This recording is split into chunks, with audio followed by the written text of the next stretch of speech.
Welcome to the Rim Break Rodeo. We hope this video helps. You start by checking Unifi OS and signing into the network controller with an admin account. This gives you access to VPN settings. Next, pick the VPN protocol. L2TP over IPsec is simplest for built-in clients. Open VPN for flexibility, because the choice affects client configuration and security. Once chosen, collect the shared secret, a DNS server, the local LAN subnet, and a dedicated client IP pool.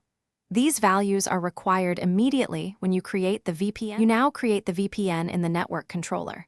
Go to Settings, Networks, and add a new network selecting your chosen VPN type. Fill in the server IP or WAN interface, paste the pre-shared key, and add user credentials or certificate entries. This defines who can connect. Make sure to assign the client IP pool and enable route pushing so remote clients learn internal DNS and subnets. Finally, adjust firewall and NAT so tunnel traffic can traverse the gateway without being blocked. You finish by testing a client connection.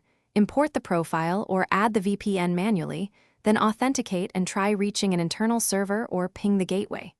If the tunnel fails, check Unifi logs and the client logs. Common issues are mismatched pre-shared keys, incorrect client IP pool, or blocked NAT/firewall rules. Make sure VPN subnet routes are pushed. Once stable, save a backup of the controller configuration and document usernames, secrets, and allowed subnets so you can restore or audit later. Thanks for watching.